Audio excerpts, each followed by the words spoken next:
We are the Screen Team, and we are back here on KWOC. We've got reviews for you, and the next film we're going to be reviewing is a horror film that came out in the summer of 2016. It's called Don't Breathe. Now, this was a film that did very, very well in the box office. It grossed over $88 million, and the budget was only around $10 million. So it definitely made lots and lots of money.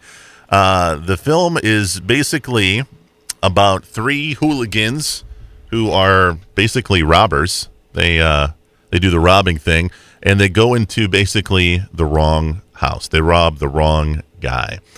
This was a film that we heard a lot of feedback from our friends. They were like, oh, this is the scariest movie ever, blah, blah, blah. So Sabrina's like, hey, I've got to see this film. She saw it in theaters.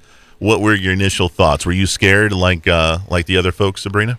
No, which tells me I've seen way too many scary movies. Are you desensitized? I think I'm desensitized, yes, and to the degree that I wasn't able to enjoy this movie as much as others. In fact, had a discussion with some coworkers and my boss, and those that had gone to see this movie were just horrified by the suspense and the crazy twists and the plot, and were literally on the edge of their seat. Oh man, this is so intense. And they enjoyed it. Is it the scariest movie in the last 20 years? No, and not by a long shot, and gazillions of people are going to agree with that. They won't all agree on what was the scariest movie, but this one is not it. But it is apparently a really good movie to get your scare on. It's not a Halloween horror movie. It's a thriller. It's just a thriller. You can watch it any time of year. Keeps you on the edge of your seat. It's a cool idea. I agree. A very cool idea to have this blind veteran living in this single house in a neighborhood that is practically falling down and demolishable.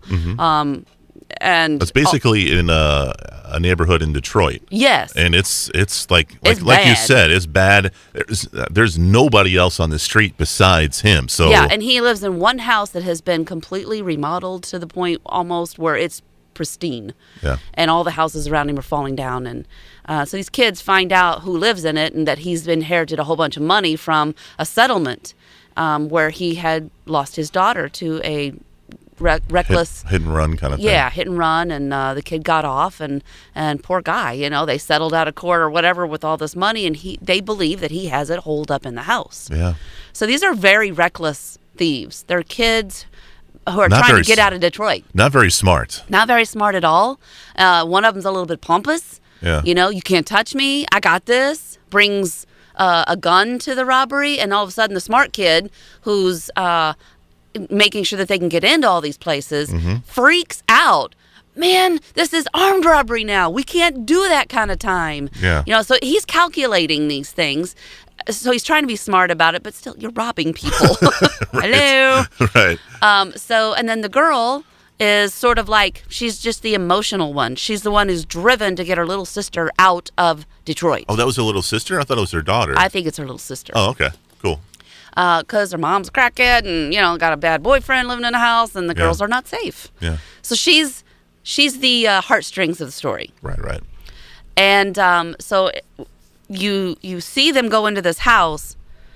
Dude's got a dog. They chloroform him. The dog gets a drug pill and a steak. They put everybody out, right? Well, dude didn't stay asleep. And dude's blind, and he's got incredibly good hearing. And they don't account for that. You got to admit, though, that concept is very, very cool. Yeah. I mean, just the idea of that, I think, is cool. And what, people listening right now, they're like, okay, he's blind, he's got a dog, walk out the door, No, they know he's blind, and they think they can get away with it. It puts that a level of cockiness at an even higher level. Carelessness. They take their shoes off.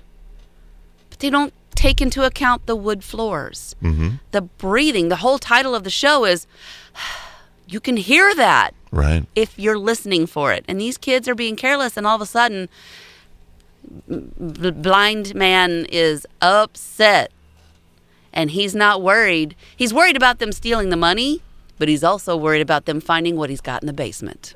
And what he has in the basement is very, very interesting. I don't want to give that away for people who haven't seen the film yet, but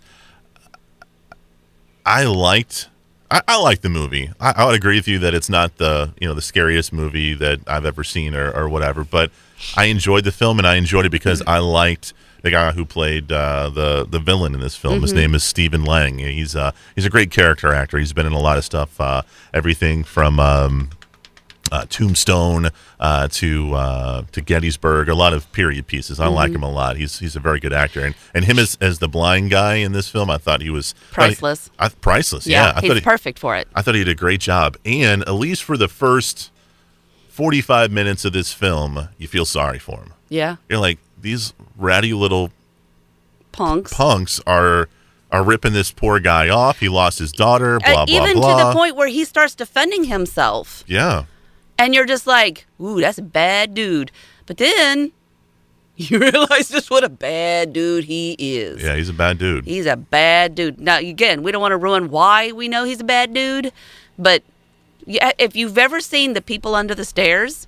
I haven't seen that. Okay, this is an old movie from, I don't know, it was the 90s, I think. Mm-hmm. And this kid breaks into a house and discovers that the people living in there have a secret down under the stairs. Mm-hmm. And it's to me, it's like a reimagining of that story, a much better version of it, although I am a big fan of The People Under the Stairs because it was at a time when it was okay to have kind of some comic relief, and the kid in the movie is the comic relief. There is zero comic relief in this movie. Yeah. Don't breathe. So everything is very serious. Everything is very dark and calculated, and the sound effects are hyped up, which actually makes it a better movie. I always refer to The Strangers, a movie that you can't even tolerate being played in the house because it's so scary to you. That's right. It's a movie that has really heightened levels of sound. And if sound effects are something that you take for granted when you're watching a movie, you won't when you're watching this kind of a movie because it's designed to get under your skin. And it kind of puts you in the same predicament that villain is, you know, keeping the sound as the main component of the film. And I really liked it. I definitely recommend it to the folks. And would you recommend it to even though it's not as great as you wanted it to be, would you recommend this to folks? I would recommend this to mature audiences, yes. There's a scene in the basement that with the baster? Yes. Is that what you're talking about? Yeah, you don't want to mess around with that with too young of an audience. Right. There's definitely a very, very intense scene at the I think you've said enough. very last act. At the very last act. So yeah. The movie's called Don't Breathe, and you can find it on DVD. We got more reviews coming your way next on KWOC.